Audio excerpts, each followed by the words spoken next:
السلام علیکم ورحمۃ اللہ وبرکاتہ نحمدہ ونصلی علی رسولہ الکریم اما بعد اعوذ باللہ من الشیطان الرجیم بسم اللہ الرحمن الرحیم محمد الرسول اللہ والذین معہ اشداء علی الکفار وقال اللہ تعالی فی مقام آخر رضی اللہ عنہم ورضوا عنہ۔ عزیزان گرامی، آج ہم 1442 ہجری میں قدم رکھ دیا ہے، اور آج پہلی یکم محرم ہے، پہلی تاریخ ہے ہجری اعتبار سے۔ ہائے ہائے، ہماری تاریخ کی ابتدا بھی قربانیوں کے عمل سے ہوتی ہے۔ آج میں جس ہستی کا تذکرہ کرنے جا رہا ہوں، سچی بات یہ ہے کہ اس کائنات کا اجالا ہے، اور شان عمر ابن الخطاب رضی اللہ تعالیٰ عنہ کیا، ویسے تو تمام ہی صحابہ، آئے ہے، تمام صحابہ کا ایک مقام ہے، اور خدا کے محبوب پیغمبر نے عظمتیں، رفعتیں، بلندیوں کا تذکرہ صحابہ کی کیا ہے۔ صحابہ کرام اس امت کا اعلیٰ ترین طبقہ ہے، جن کا تقوی، جن کی عبادت، جن کی عبدیت، فنائیت تمام امت کے مقابلے میں ان سے محبت جزو ایمان ہے، اور ان سے بغض اور نفرت کرنا سرکشی اور گمراہی ہے۔ اہل سنت والجماعت تمام صحابہ کرام سے محبت کرتے ہیں، کسی خاص صحابی کی محبت میں غلو نہیں کرتے، اور نہ ہی کسی صحابی سے برات کا اظہار کرتے ہیں۔ اسی مبارک کڑی کا ایک نام جو بہت پیارا نام ہے، جو سچی بات یہ ہے کہ حق و صداقت کا علم بردار ہے۔ حضرت سیدنا ابو ذر رضی اللہ عنہ فرماتے ہیں کہ میں نے رسول پاک کو یہ فرماتے ہوئے سنا کہ اللہ سبحانہ و تعالی نے عمر کی زبان پر حق جاری فرما دیا ہے، اور وہ جب بولتا ہے تو حق ہی بولتا ہے۔ سنن ابی داؤد کی حدیث نمبر 2964، باب فی تدوین العطا۔ تو عزیزو، آج اسی حق و صداقت کے علم بردار، جس کا رعب و دبدبہ ساری کائنات پر، ساری دنیا پر یہ تھا، آہا، فرمایا اللہ کے محبوب پیغمبر نے جس کی عظمت کا تذکرہ ان الفاظ میں فرمایا، میرے بعد کوئی نبی ہوتا تو عمر ہوتے۔ کون؟ عمر فاروق، جس کی شہادت پہ یہودیوں نے قبول کیا کہ اگر 10 سال مزید یہ عمر فاروق زندہ رہ جاتے تو مشرق مغرب تک ایک یہودی نہ بچتا، اور ساری دنیا میں اسلام کا جھنڈا لہرا دیتا۔ یکم محرم حضرت عمر رضی اللہ عنہ کی شہادت کا دن ہے، اور مسلمانوں کی اکثریت کو پتہ بھی نہیں کہ کیا حال ہوا اس مبارک اس تاریخ میں، کون چلا گیا۔ تو یہ عظیم رہنمائی کی شہادت کا دن ہے۔ اس لیے میں آج اپنی بات کا آغاز ان مبارک اشعار سے کرتا ہوں۔ اشتیاق حیدر قاسمی سمستی پوری، خادم مرکزی دارالقضاء امارت شریعہ فلواری شریف، کیا پیاری بات کہی ہے۔ خدا کی منشا میرے عمر ہیں، عظیم انسان میرے عمر ہیں، نبی نے ان کو دعا میں مانگا، عطائے رحمہ میرے عمر ہیں، نبی کے وہ دوسرے خلیفہ، وہ عدل و انصاف کے نگہباں، جہاں کو جس نے کیا منور، وہ ماہ تابہ میرے عمر ہیں۔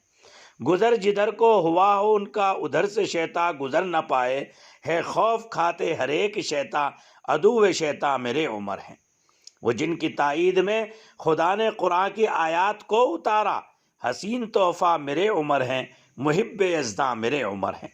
عمر سے پہلے گھروں کے اندر نماز ہوتی تھی چھپ چھپا کر، وہ جس نے آ کر بڑھائی ہمت، وہ ذات ذیشاں میرے عمر ہے۔ بہادری میں، دلاوری میں نہیں تسانی کوئی عمر کا، مخالفی دم دبا کے بھاگے وہ مرد میدان میرے عمر ہیں۔ عمر کے گستاخ کو تو جینے کا حق نہیں ہے، جہاں میں حیدر ہے جن کی الفت، ہر ایک مسلمان کے دل میں پنہاں میرے عمر ہے۔ کیا پیاری بات جناب اشتیاق حیدر صاحب نے کہی ہے، اور واقعتاً چند ہی اشعار میں آپ کی ساری زندگی کی عظمتوں کو، رفعتوں کو، بلندیوں کو، مجاہدانہ کارناموں کو سمو کر کے رکھ دیا۔ اور یہ اشتیاق حیدر کیوں نہ کرتے؟ اللہ اکبر! جس کو میرے محبوب پیغمبر اور مشیت خداوندی نے اعزاز دیا ہو، مشیت خداوندی کی ذرا کرشمہ سازی تو دیکھیں کہ اسلامی سال کی ابتدا شہادت عمر رضی اللہ عنہ سے ہوئی، اور پھر مرقد رسول کے سرہانے تا قیامت استراحت کے لیے 2 گز جگہ بھی عطا فرما دی گئی۔ قیامت تک جو مسلمان بھی روزہ اقدس میں سلامی کے لیے حاضر خدمت ہوگا، وہ سیدنا ابو بکر صدیق پر سلام بھیجے بغیر اور سیدنا حضرت عمر رضی اللہ عنہ پر سلام بھیجے بغیر آگے نہیں بڑھ سکے گا۔ میں پوچھتا ہوں دشمنان صحابہ اور دشمنان عمر فاروق سے، جو ان پر تبرہ کرتے ہیں، ان کے نام سے ان کو کرنٹ سا لگ جاتا ہے، کیا یہی ایک اعزاز خداوندی؟ ہائے ہائے! کافی نہیں ہے کہ دشمنان صحابہ اپنا منہ بند کر لے؟ اور انہیں ظالموں کو کیا معلوم کہ عمر کا کیا مقام ہے؟ سیدنا حضرت عمر رضی اللہ عنہ کو تو بس میں اتنا ہی کہنا چاہوں گا ان کی خراج عقیدت کے لیے، خالی ہے تیرا دل، اے دشمن عمر سن، خالی ہے تیرا دل ادب و شرم و حیا سے، ناداں تجھے کیوں بغض ہے ارباب وفا سے؟ اے دشمن فاروق، تجھے اتنی بھی خبر ہے فاروق کو مانگا ہے محمد صلی اللہ علیہ وسلم نے خدا سے۔ اس لیے سوچو، رافضی لاکھ ہو مقابلے میں غم نہیں، عمر فاروق والا ایک ہو تو لشکر سے کم نہیں۔ حضرت عمر رضی اللہ عنہ، ترمذی شریف کی روایت ہے، کتاب جامع الترمذی میں حدیث نقل فرمائی امام ترمذی نے کہ نبی پاک علیہ السلام نے فرمایا، ہر نبی کے لیے 2 وزیر اہل آسمان میں سے ہیں اور 2 وزیر اہل زمین میں سے ہوتے ہیں۔ آسمانوں میں میرے وزیر جبریل و میکائیل ہیں، اور زمین میں میرے وزیر سیدنا ابو بکر اور حضرت عمر رضی اللہ عنہ۔ بڑی بڑی اصلاحات فرمائی یاد رکھی جائیں گی، لیکن سب سے بڑی اصلاحی تقویم کا آغاز ہجرت نبوی سے شروع فرمایا اور اس کی ابتدا محرم سے فرمائی۔ حضرت عمر رضی اللہ عنہ کے مشورے پر یہ بات طے ہو گئی، مسجدوں کو روشن کیا، صوف کا لباس اکثر پہنتے، اور آپ جو حکومت و نظم و نسق کے لیے دفاتر و انتظامی شعبے قائم فرمائے، اور اسی طرح سے بڑے بڑے ایسے امور جو رہتی دنیا تک ہمیشہ یاد رہے۔ اس لیے میں خراج عقیدت پیش کرتا ہوں عرشی کلیری کی ان الفاظ میں، شیر حق شیر خدا شیر ببر کہتے ہیں، بعد صدیق اسے بے مثل بشر کہتے ہیں، نام سے جس کے لرزتے ہیں منافق اب تک، ایسے جاباز کو ہم لوگ عمر کہتے ہیں۔ ہائے ہائے ہائے! اس ذات کی قسم، کیا بات ہے! مناقب عمر ابن خطاب نے اللہ کے نبی کی حدیث ہے، جس کے ہاتھ میں میری جان ہے، اگر کبھی شیطان تمہیں کسی راستے پہ آتا ہوا دیکھ لیتا ہے تو اے ابن خطاب تمہارا راستہ چھوڑ کر دوسرے راستے پہ ہو لیتا ہے۔ بخاری حدیث 3683، فضائل اصحاب نبی، راوی ہے اس کے حضرت سعد رضی اللہ تعالیٰ عنہ۔ اس سے بڑا مقام اور کیا ہو سکتا ہے؟ آپ نے فرمایا اگر میرے بعد کوئی نبی ہوتے تو عمر ابن الخطاب ہوتے، سنن ترمذی کی روایت ہے۔ اور بھائی، فاتح بیت المقدس یوم 1 محرم الحرام کو ہمارے درمیان سے رخصت ہو گیا اور اس کی شہادت ہو گئی۔ کیا شان تھی! 22 لاکھ مربع میل کے حاکم نے اسلام کا جھنڈا 22 لاکھ مربع میل پر لہرایا۔ قبلہ اول بیت المقدس کی شاندار فتح کا سہرا بھی آپ کے سر ہے۔ آپ رضی اللہ عنہ کا دور خلافت عدل و انصاف کا درشندباب اور مثالی دور ہے۔ اتنا بڑا حاکم ہونے کے باوجود حضرت انس بن مالک کا فرماتے ہیں، میں نے حضرت عمر کے زمانے خلافت میں انہیں دیکھا کہ ان کے دونوں کندھوں کے درمیان کئی پیوند لگے رہا کرتے تھے۔ ہائے ہائے! میرے محبوب نبی کو آپ کے عدل و انصاف، عظمتیں، صلاحیتیں دیکھ کر یوں فرمانا پڑا، جس نے عمر سے بغض رکھا اس نے مجھ سے بغض، جس نے عمر سے محبت کی اس نے مجھ سے محبت کی۔ بے شک اللہ عرفے کی رات سب مسلمانوں پر فخر کر رہا ہے، مگر عمر پر خاص طور پر فخر کر رہا ہے۔ اور ایسا انسان کے جس کی زبان پر اللہ اکبر اللہ اکبر اللہ اکبر اللہ اکبر فرشتے بولتے ہیں، وہ سیدنا حضرت عمر رضی اللہ عنہ۔ 27 ذی الحجہ 23 ہجری بروز بدھ کو حضرت عمر رضی اللہ عنہ مسجد نبوی میں نماز فجر کی امامت ادا کر رہے تھے۔ نماز کے دوران ابو لولو فیروز نامی مجوسی غلام منحوس بدبخت نے خنجر سے، زہر آلود خنجر سے آپ کے جسم مبارک پر 3-4 وار کیے۔ حضرت عمر زخمی ہو کر گر پڑے. حضرت عبد الرحمن ابن عوف نے نماز پڑھائی. بدبخت قاتل نے مسجد سے بھاگتے ہوئے تقریباً 13 مسلمانوں پر وار کیا، جن میں سے 7 شہید ہوئے.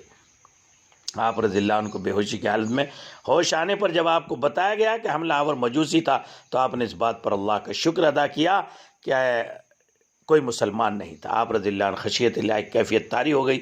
آپ نے اپنے بیٹے عبداللہ کو حکم دیا، میرا سر اپنی گود سے ہٹا کر زمین پر رکھ دو تاکہ اللہ تعالیٰ مجھ سے رحم و کرم والا معاملہ فرمائے. اس موقع پر حضرت عبداللہ ابن عباس رضی اللہ عنہما آپ کو بشارت تسلیہ دیتے رہے.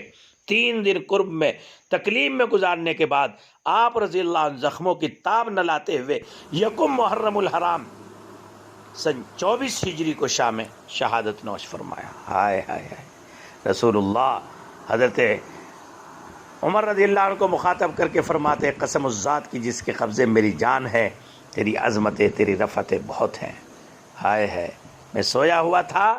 حضرت عبداللہ ابن فرماتے ہیں ایک پیالہ میرے پاس، اس پیالے سے اتنا سیراب ہو کر پیا کہ اس کا اثر اپنے رگو پے میں محسوس کیا. پھر میں نے برتن میں بچا ہوا دودھ عمر کو دے دیا. لوگوں نے پوچھا، رسول اللہ آپ اس خابیر کی کیا تعبیر ارشاد فرماتے ہیں؟ فرمایا اس کی تعبیر علم ہے. عمر کو اس درجے کا علم ملا. ہاتھ میں ہاتھ ڈال کر اللہ کے نبی ساتھ رہتے تھے. ہائے ہائے. ایک حدیث میں ہے جناب رسول اللہ صلی اللہ علیہ وسلم نے فرمایا، حضرت عمر کا جنت میں نے اپنا محل دیکھا. حضرت عمر بن الخطاب رضی اللہ تعالیٰ عنہ کا لقب فاروق، کنیت ابو حفص، والدہ کا نام حنتمہ بنت ہاشم تھا. 27 سال کی عمر میں ایمان لائے. تمام غزوات میں شریک ہوئے. ابو لولو فیروز مجوسی نے بعض واقعات میں کہ 26 ذی الحجہ کو نماز پڑھاتے وقت خنجر سے کئی وار کر کے زخمی کیا، اور یکم محرم کو جب تاب نہ لا کر آپ شہید ہو گئے تو روزہ اطہر میں دفن ہوئے.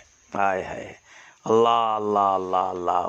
کروڑوں کروڑوں ارب و رحمتیں ساری امت کی طرف سے نازل فرما دے، اور ساری امت کی طرف سے خراج عقیدت آپ کی قبر اطہر میں سلام پیش فرما کر، اے اللہ آج کے اس فسطائیت، فرقہ پرستی، تعصب، تنگ نظری کے دور کو عمر فاروق جیسا نڈر، بہادر، بے باک اس امت کو عطا فرما دے، عطا فرما دے، عطا فرما دے، اور اس امت کی یاوری فرما دے میرے مولا.